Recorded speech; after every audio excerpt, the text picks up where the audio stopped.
Hello. Welcome to the Women in Space panel. My name's Megan Kane, and I'm here with you today from Disrupting Space.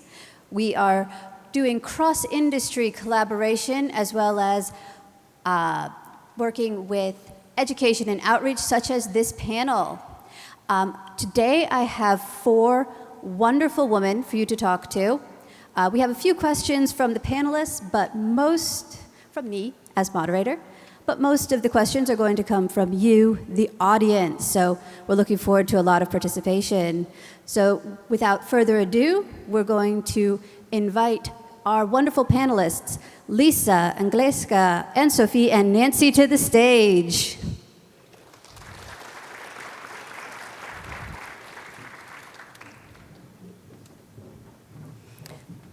All right, so first things first, our panelists are going to introduce themselves, short and sweet, so we can get right into the meat of the panel with the questions. So, Lisa, you want to get started?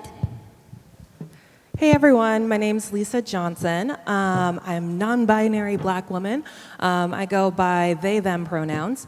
I originally started out in designing CubeSats, so I designed and built the majority of the Spire constellation. I worked for a while in human spaceflight on the Bigelow B330 habitat and at NASA on the ARED exercise devices. And I'm currently at Loft Orbital designing the microsat for space as a service. So if you have a payload, we'd like to put it in space for you. Hello, everyone. I'm very happy, actually, that we have so many people in the audience, but most of them are women. So I think we still have an issue with men caring about this. So the men that are in the audience, good for you. Very happy to see you here. My name is Agnieszka Łukaszczyk. I'm a senior director for European Affairs at Planet.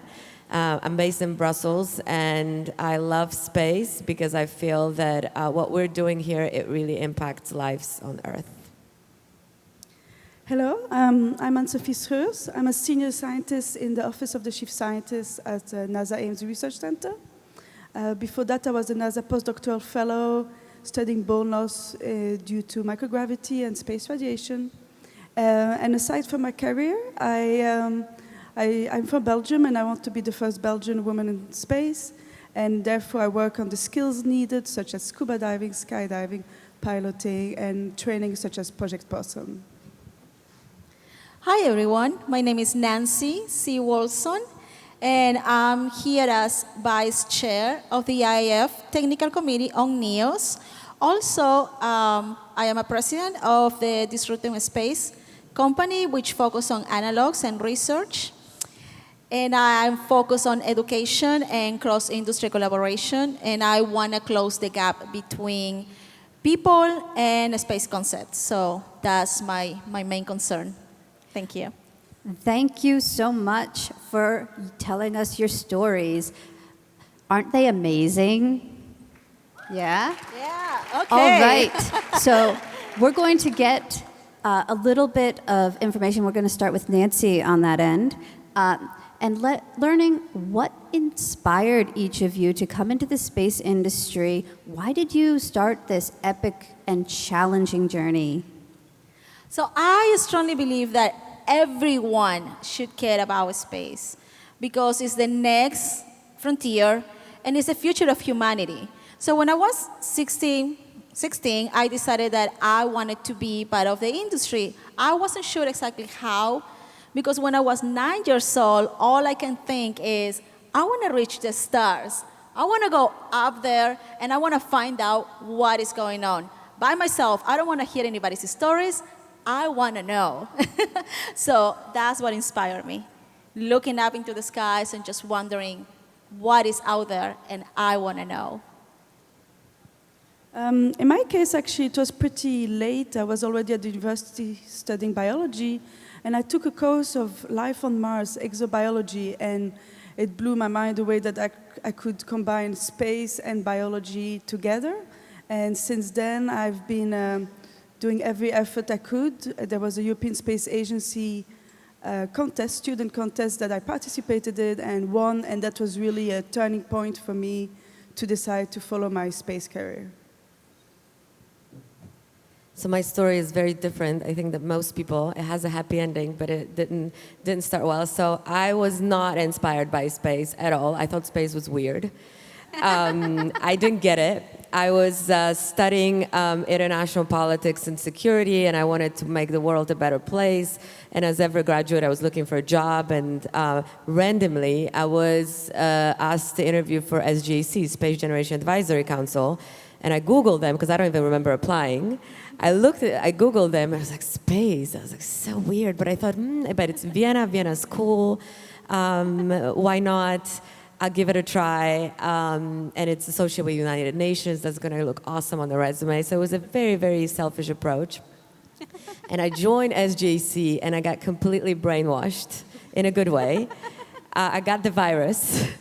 I still have it. My eyes were opened, and I realized like how amazing space community is, and space, how space can really impact human life. And I cannot, so my entire career has been in the space sector. I cannot imagine doing anything else. But I think I'm a proof of somebody that has turned around. So I think if I was convinced, I think we can really convince a lot more people. Very good point. I came to space super early. My father was a pilot, and we used to go flying together. And all of our interactions and when he was home were around watching Star Wars and Star Trek together. So from a very young age, I was like, well, clearly I'm just going to build spaceship. And so I applied to the Air Force Academy, and I got in. And then at the last second, I got into MIT, and I went, Dad, I think you're going to have to pay for college, because I'd rather go to MIT than the Air Force Academy. And I got there, and I started on space projects 2 weeks before our term even began, and that's what I've been doing ever since. Awesome. They all come from very different backgrounds, and oh my goodness, they are all passionate about space, even though they didn't always start that way. All right, so lovely hearing what inspired you. I want to turn things another direction. With the way things are going in the space industry and academia these days, do you see the status quo changing? And if so, how do you see the future of women in this new world? Lisa, you want to start? Yeah, it's been a really interesting journey for me because I got to MIT when it was at gender parity, essentially. There was almost a equal amount of women and men in all my classes. I never really felt much pressure when I was younger against either my race or my gender, and so I felt really good about it. And then I graduated MIT, I went into industry. I decided that, no, maybe I'm not actually a woman, maybe I'm non-binary, and I'm definitely black, and I'm like hanging out with all these like really awesome black people in my communities now, and I really started feeling a lot of pressure, like trying to push me out of this industry. Like I'm not included, I'm not really feeling like I'm a part of it. So it's been kind of a weird uphill battle, it feels like, for me. And it's, I don't know, we still have to work on it. We still have to be more inclusive. We still have to like be more welcoming to people. So it's happening kind of slowly, maybe. I don't know. I think it's happening, but very slow. Very, very slowly. Work to do. I've been in the space sector for about 13 years now, and so I definitely have seen a change, positive change, but we're definitely not where we should be. I do see definitely there's a lot of interest among women in space. There's definitely there are a lot of women present here. We can even see here at this Congress. So this is great, but we still do not have enough women in the leadership positions. When you look at the panel of the heads of space agencies, I mean, have you seen a woman up there? No. You see the CEOs coming up. Do you see women up there? Very rarely. So I think that's the next step, to get women really into leadership position where they can really make a difference. I go to a lot of events, and I speak at a lot of events, and I go to a lot of senior level meetings where very often I'm the only woman in space. I joined a board of this association. It's called the European Association for Remote Sensing Companies. On the board, there are 12 people. I'm the only woman, and I'm the first one in 30 years. But they also told me, and this is interesting, so this is also for you ladies to keep in mind, because I always say, why there are no opportunities for women. But I got an answer, and I a little bit see that it's sometimes the opportunities are there, but women are just not confident enough to go for it. So just be assertive, be proactive, because you never know. And sometimes I think we're a lot more timid and a lot more humble, and we just think sometimes we don't deserve to be in a certain place. So I think also the change has to happen within us. Very, very good points. So from my experience in biology, we have quite a lot of women, actually, and I've been in labs where it was all women team, and you see this more and more, and I think it's really a great progress to see that happening, and so I think we're going the right way. Well, definitely, I don't necessarily believe that we don't welcome women. My own experience is fairly new. I've been in the industry just for about 4 years, and I have to say that, just as Agnieszka suggested, women have to step up out of the comfort zone and just be a little more demanding. We don't have to be yelling and screaming. We can just say what we can do and expect that things are going to happen for us. I do believe that the industry is changing from just as any other industry is changing, and women needs to have more presence. We are still working on diversity, but it's everybody's job. So it's not just people letting us in. I believe we have to be knocking doors, and we have to expect those doors to be open for us. So with the right approach, with the right tools, and a good vision, you can always be part of not just the space industry, but any industry. So that would be my take on that. Thank you, ladies.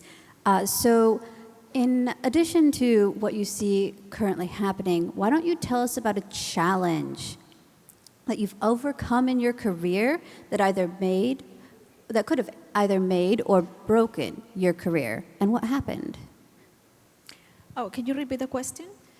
So the question is, what happened? Is there something that happened, a challenge that you overcame, a situation that would have made or broken your career, and what happened? Oh yeah, definitely. Stereotyping and expectations. Just because we're a woman, there are certain things that are expected from us, and sometimes they're not real, and they might just be our perception, but sometimes they are real. So one of the challenges, I guess, that I have overcome is how I present myself, and how that might contradict who I am and what I actually know and what I can bring to the industry. And I have definitely overcome that challenge. I think we don't have to compromise. I think we can stand as our true selves and still be successful. So I guess that will be, I don't know if I'm clear, but that will be one of the challenges, and it was very, very easy to overcome, because at the end of the day, and this is for you ladies, at the end of the day, there is one opinion that matters more than any other one. What you think about yourself, and who you are, and who you know you are, and what you know you can do. So once the platform is there, just use it. Regardless of what anybody is either expecting or not expecting from you, you will have the opportunity to prove to yourself who you are, and I'm sure it's going to be an amazing ride. Thank you. Know thyself. That's very good advice. So I would say one of the biggest challenges in my career was to move from Europe to go work to my dream place, NASA. And it wasn't easy. I really didn't have any contacts, but I just persevered and kept tenacity going to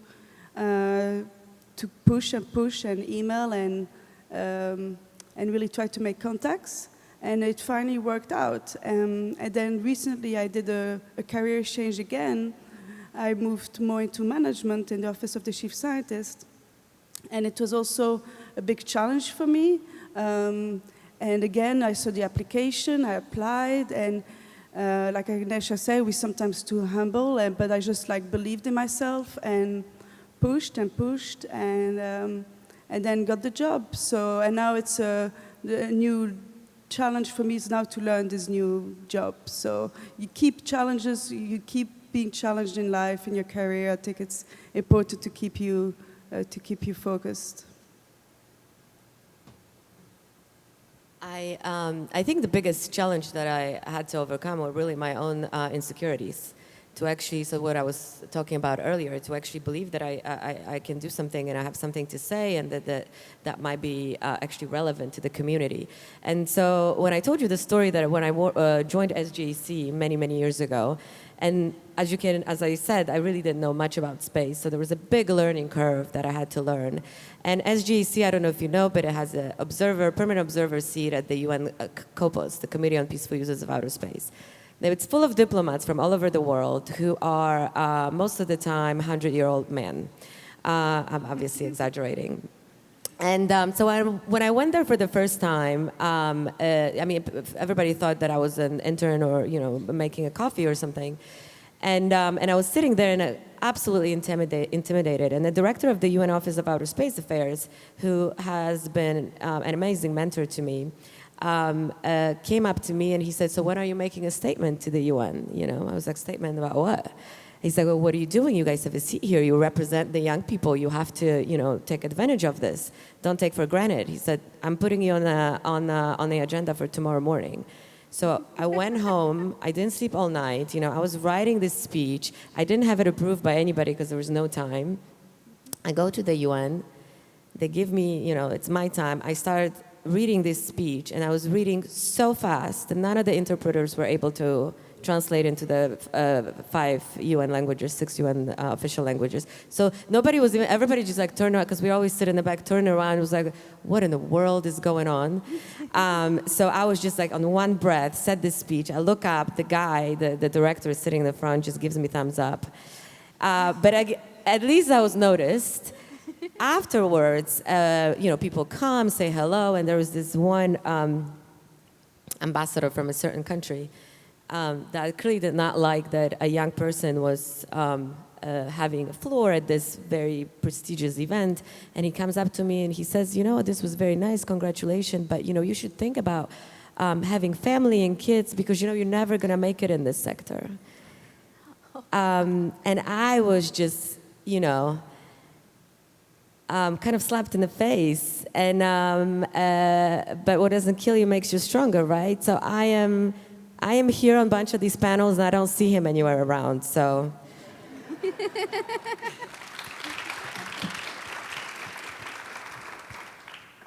All right, Lisa. So I am an engineer, so I don't normally interact with people. So I don't have any. It's just usually me and spacecraft.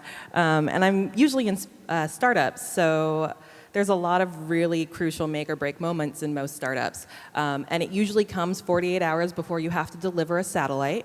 And it's usually like, "Oh, hey, all of your radios don't work. Why don't they work?" And this happened actually once at Spire, where I had to ship out 4 satellites Monday morning, and it was Friday afternoon, and we realized that there was a massive deficiency in our entire radio comm system.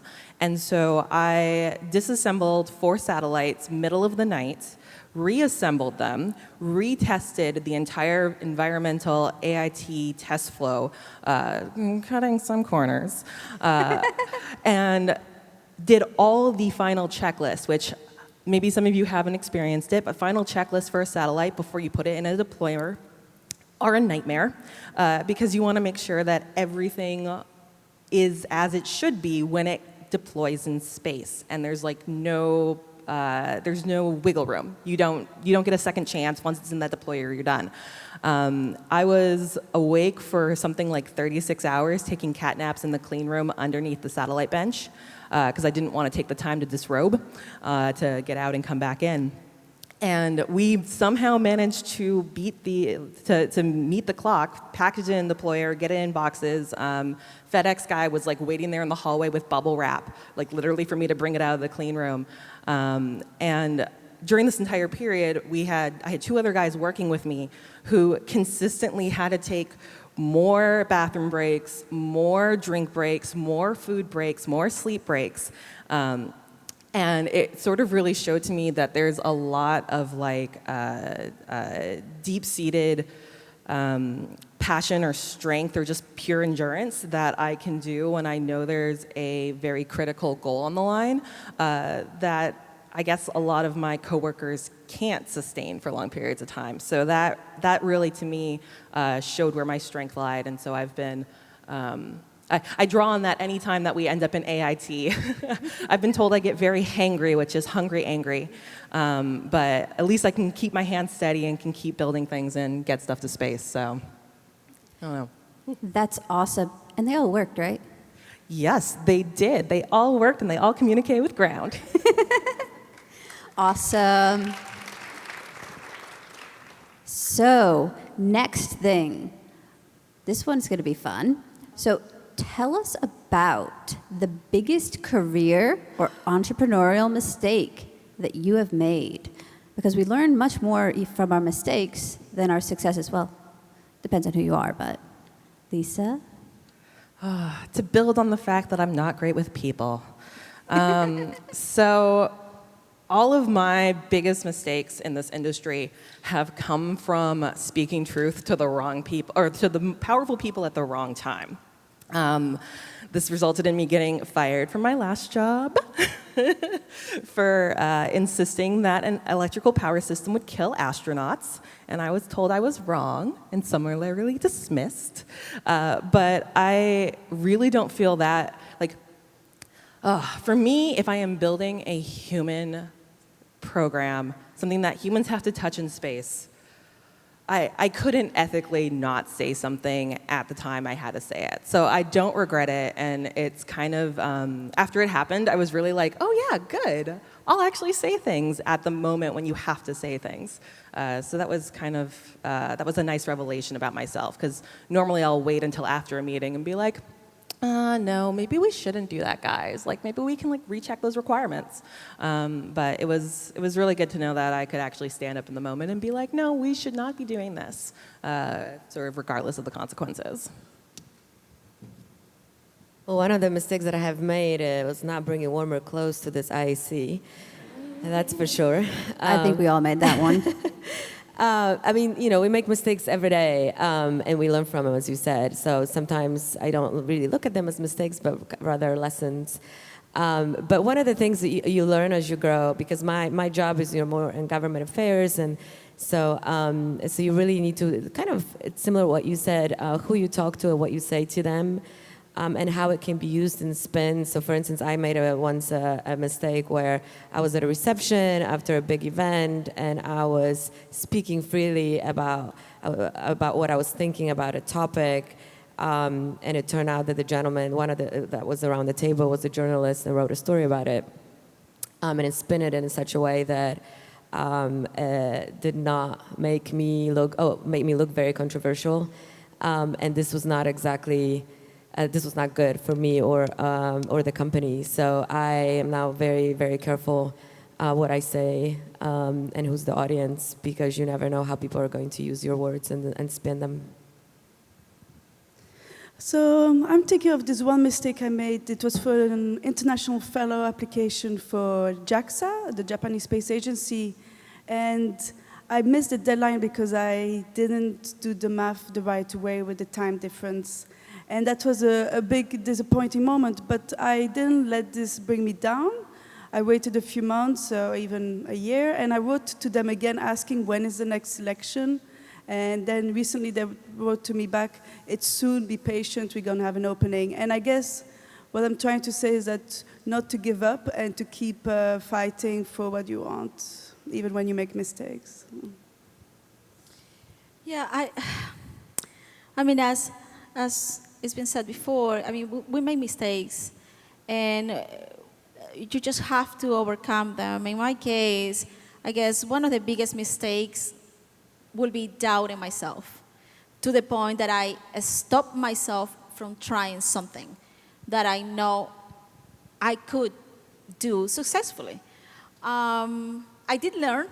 So not too long ago, I had a presentation at the UN, and this was previous a lot of work in 3 or 4 months, work behind, of course.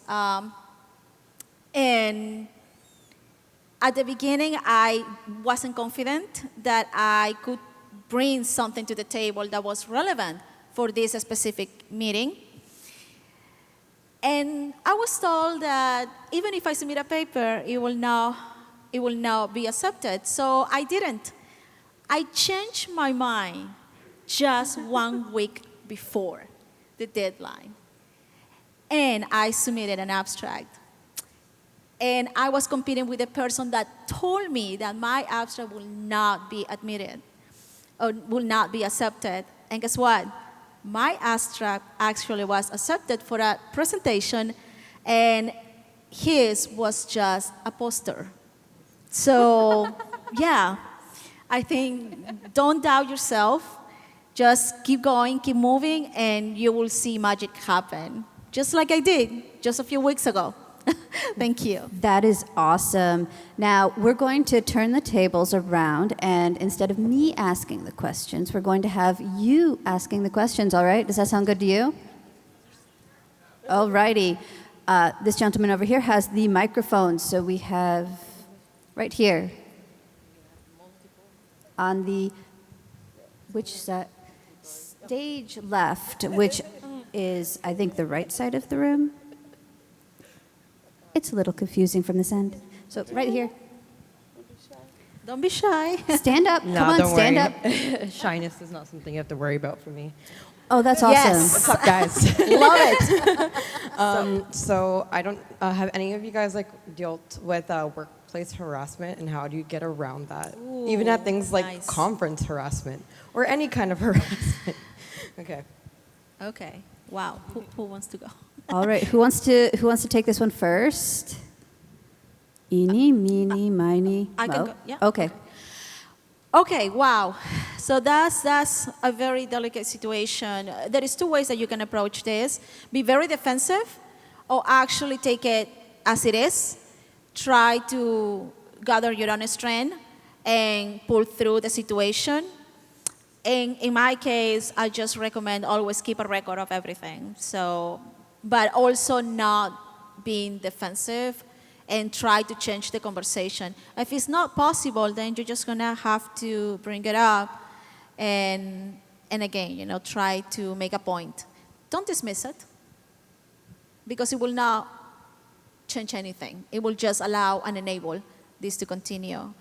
In my own experience, I don't necessarily have, but really, really bad experiences with it, because I know how to stop people, and I know how to tell them, you're crossing the line. So let's just smile and back off. I think that's the thing. Again, it's some of it's a bit of how you handle situations, because you have people there that they're very important for your work. And with some, and I don't want to pick on men, but since we're talking about that, but it's an ego thing, right? So if you're gonna embarrass them or say something, you don't want to burn that bridge. But you want to definitely send a message that set boundaries, that something is not okay. I do have my experience is that, or has been, that this is going to sound probably politically incorrect, but those who hunt, they can sense the prey. So don't be a prey. Be confident, be strong, and they know. This is actually very sad that usually those to harass the weaker ones, right? Because if you're strong, they're not going to do it. Yeah. So set your boundaries, be very confident. I think sometimes also people confuse, or there's a very fine line between harassment, especially if you talk about sexual harassment and flirting. In certain cultures, certain flirting is like, I think in Europe, but the personal space and like kind of how you talk to people is a lot less rigid differences in the US. So they'll compliment you, they'll say certain things, and it's, harmless in other places. You just need to trust your own judgment and how you feel about it. If it makes you uncomfortable, like, you need to make sure you let him know. But don't be afraid to be who you are. Because one thing that I want to say that I was told at the beginning, or I kind of thought that in order to make it, you have to behave like men, you have to look like men, don't paint your nails, whatever, don't wear a skirt, etc. And I say, screw that. I am who I am, and I'm not going to hide that I'm a woman. If I want to wear high heels, if I want to wear a red lipstick, that's what I'm going to do, because what's important is the content and hopefully, the message that I'm giving. And so just be yourself and be confident in who you are. Yeah, definitely. Don't ever think that harassment is justified for nothing, nothing. So, yeah. Excellent. More? Yeah, so I've been harassed quite a few times at work. And my approach to it is, I'm exactly the opposite. I get super aggressive. So I usually, the last time this happened, actually, I think I handled it the best I've ever have, because he kept touching me, he kept getting too close to me, he kept pushing himself into my personal space. And so I finally was just, every time he got close to me, I said, no, you do not have permission to touch me. And I would do this in meetings, I would do this in hallways, I would do this in our office. It became a meme around the building because of how often I had to say this to this man. And eventually, other people pulled him inside and were like, please stop doing this. Like, she's clearly uncomfortable. But it was, sometimes they don't get the hint. And eventually, sometimes you can push them out of the office, out of the group. And sometimes you just have to make noise, being the squeaky wheel, until someone higher up can actually deal with it. So, I don't know. Yeah, and also some things that used to be okay are maybe not okay anymore. I sometimes hear, but, it's okay to joke about this, or it's okay to come put my hand on the shoulder. And it might have been okay in the past, but things are changing now, and women are standing up more for themselves. All right, next question. I see one right over here, unless there was one before that you saw. No? Okay, right over here is the first hand I saw. Over on the left, right? Yeah, right Stand there. up. That one. Hi, thank you for all your comments so far. I was just thinking, in a lot of these forums, we talk about the impact of confidence and the impact of really standing up for yourself. And as someone who behaves like that, I think it's fantastic. But what can we do as women and as a support network to help those women who are not those personality types? We don't want to have an industry where we only have one female personality type because it's the only one that can succeed. So how can we help women who are not like us? So a lot of what I practice in my groups is, if I have any female employees, I make sure that we talk a lot, so that I know what's going on with them and how they feel about speaking up in meetings, how they feel about asserting themselves in our group in general. And then I do that game where every time they say something, you reiterate what they just said. So it'd be like, oh yes, Agnisha just said this, right? So that was a good idea. Let's talk about it, rather than letting the conversation move on. Or the thing I hate the most, when 20 minutes later, another guy in the group repeats the same thing they said earlier, and you're just like, yes, that was Agnisha's idea. Yeah. So how about we go back and talk about how she phrased it? So I tend, if there's another woman in the meetings, which there very rarely is, but when I can, I have them there. I do my best to just, we bolster each other. So I'm comfortable speaking up. So if they're a little bit quieter, I'll say, oh yes, they had this idea, and let's talk about it. Or I'll do my best to support them so that they don't feel like they have to push themselves out of their comfort zone to be heard. Yeah, I think also the key is mentorship, both ways. Having a mentor, having from any gender actually, that you can talk with and inspire. But it's also important that you are a mentor, and no matter your level of experience, it's so refreshing to see that you can influence someone's career by just your presence and your being there. I definitely believe that zero judgment to your fellow female friends is the key, because I feel like when we are new in an industry that is male-dominated like ours, if type personalities, if you're shy or you're not confident as others, still I feel like we can always do something else to welcome the newcomers. And one thing that I do is I approach people. I actually talk to them. I go out of my way to understand how they feel. And when they talk to me, I just connect what they say to something relevant that maybe a company or a specific project is happening, and I try to connect people. And again, you introduce them to others, just welcome them. Just do what you can do to welcome the newcomers, and that's part of mentorship. Connect what they have to what can be done with that specific skill into one of our companies or any other sector of the industry. So I think mentorship is a key, and it's just not mentorship, but friendship, and being an example, and being a role model, and spending time with people. Pay it forward. I've had a lot of people who help me in my career, and I think it's my job to pay it forward as well. And I also want to, and this is actually a very good question, because I want to, we all often complain that it's a men's world, and but also females, women, we need to be helpful to other women, which is not always the case. Girls, we like to be catty, jealous, I'm a queen bee, territorial, oh my God, look what she's wearing. We're more judgmental of each other than men are. They don't even pay attention to some of the things. So we need to have a strong community among ourselves, and to empower each other, and not just think about our own career. Most of the mentors that I've had in my life were actually men. There were not too many women that actually, because they were so focused on actually not losing that position and getting into high places, that they didn't really want to share the pie so much. There were, a couple key women that, have been my mentors. One of them is in the audience, Tanya. And so I want to be like her when I grow up. And hopefully I'm already, doing a little bit of that. So be an example. And don't think just about how somebody can help you, but how can you help somebody? yes. Excellent answers from our panelists. Oh, we have another one? We have Yes. we have time. Hi, thank you all. I know most of you, and I admire and I look up to you as mentors, so I'm really proud to see you here.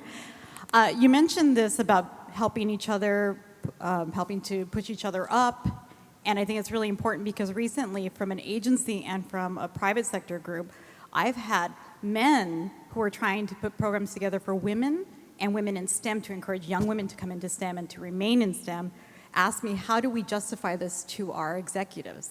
So what would be your message to an agency or a group about justifying and validating programs to support women in STEM? Because they're finding that women inside their agency are saying, well, we got here on our own, we don't need special programs for women. And what would your message be to support and justify that there still is a need and a justification to support programs for young girls and young women in STEM? First of all, I don't think we need to justify anything. I mean, bottom line, it's you just look at numbers. You look at numbers of how many employees you have that are females, or any sort of minority groups.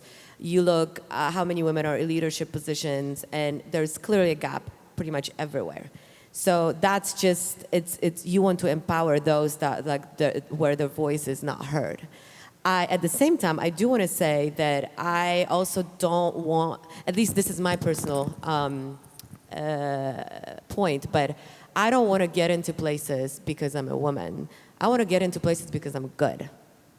And the fact that I'm a woman shouldn't even matter. So hopefully one day we won't have to have these panels like this because they won't be needed, because we're going to be at other panels because we really are good and we have something to say. But we need to get there, and therefore we need to have initiatives that to help and empower women. But I think if somebody is asking you to justify it, then that person is looking at it the wrong way. Anyone else have a answer for that one?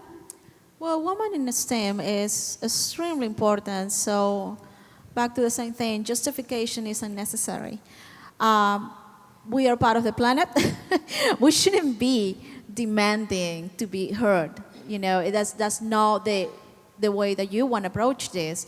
So I encourage everybody to develop programs and projects where women are not a thing that we need to actually negotiate if we're going to have them or not, but that is a requirement. So I think that will be the right approach when we create any kind of projects, either educational or industry, when it comes to women. So let's start changing our approach. Again, we don't have to justify anything. It's just the right thing to do. So how would you, basing on your question, I think you're looking for, like, the people are asking for budgetary support and things like that from upper management. So how do you explain, perhaps better explain rather than justify the programs? Well, so it's really frustrating, right? Because the women who end up in aerospace are like the top 5% of their schools, their industries. Like, the only ones who get opportunities are the ones who are really, really good. But, like, let's be real, a lot of men are really mediocre. And they just get in here because they can, right? Like, they have nothing in their way stopping them. And it's not fair that mediocre women can't have the same opportunity. So, like, and honestly, if we stopped letting in so many mediocre men, we'd actually have good men and good women, right? Like, we'd be a step up on both sides of the line, and the whole industry would get better. And I mean, they've shown multiple times that diverse groups come up with better solutions. So there's no reason not to. All you're doing is handicapping yourself by having a very homogenous group. Yeah, definitely. I was told just a few months ago, oh, go ahead and prove to me that you can do this. And I was like, go ahead and prove to me that you can handle me. But All also, just one, we touched a bit about it, but women should help each other. So women in high places should promote panels like this, should promote groups to make sure that women rise as well. So. All right, I think we may have room for one last question. I see someone in the back right there. Or, Somebody standing there. Right yeah. there. So I see someone standing in the back, so with a hand raised. So we'll do that one. Good morning. I'm from Women in Aerospace core team, an Italian one. And in the last IAC, we presented a case study on gender gap in Italy. And we discovered that young girls around 12 years lose their interest in STEM subjects. And maybe because they are not enough encouraged. But what could you do to those girls to change their idea? Thanks. So interestingly enough, I play roller derby, and we noticed the same thing when we were looking at different studies about women in sports, is that girls tend to lose interest around that like 11, 12-year-old range. And a lot of that is because there's all these pressures not to do STEM, not to do sports, but also because of the media, right? Like, all these kids don't see themselves represented in the TV shows they watch, the movies they watch, the different books that they're asked to read. They don't see themselves represented. And I think it's a culture problem where we need to start showing more diverse people in these roles as adults in TVs and movies. And it's something that's outside of our industry that we can't really control, but we can sort of push for it. We can ask that media does a better job of displaying these types of roles to young girls. I think the problem is also, for sure, I agree with all that, but I would even not go that far yet, because I know a lot of young women, students or young professionals who are having a hard time finding good jobs. So let's make sure we first can get them those jobs and get them those opportunities before we start inspiring them. Because it's one thing getting them inspired, but then they end up in places where they actually cannot find opportunities, they cannot have a career. So I don't want to make promises to these young girls and being, oh, you're going to be an astronaut, you're going to be working for a space agency, you're going to be doing this and that, if this is not happening. So one step at a time. All right. So to end our panel, we're all going to stand up. Alrighty. Yeah, so we are going to stand up, and I'm going to have each one of my panelists in a line. Come on. There's a little bit of an activity part. You don't worry, you get to participate You in a ready for minute. a dance?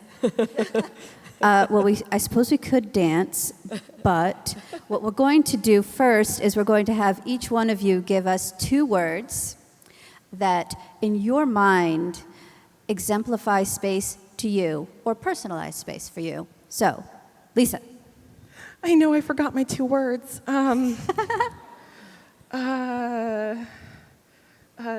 Exciting. Cats. Awesome. I know you love your cat. Awesome cat, by the way. Okay, so I'm going to focus on women in space. Go big or go home. Awesome. Go big or go home. I love it. For me, really dreams and exploration. Dreams and exploration. So it's going to be more than 2 words. No. 2 words. Okay. Challenging. So family and daringness. Awesome. So those are words that mean the space to our panelists. Now, everyone else, you need to stand up.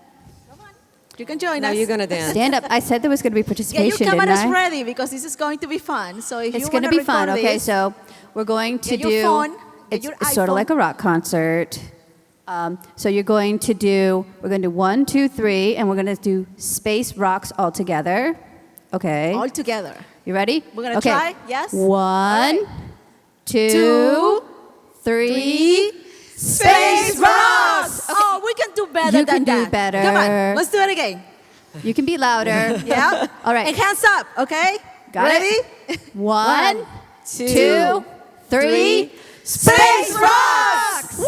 All right. Thank you. So, ladies, thank you very much. We are going to be outside after this. I know there's another presentation coming in shortly. So we're going to gather our stuff, and we'll be right outside. If you want to chat with us, we are around. Come find us. So join us. Yes, and we have everyone's contact information. Stop by booth 116. That's where Disrupting Space is, and we can put you in contact with anyone on the panel. Thank you so much.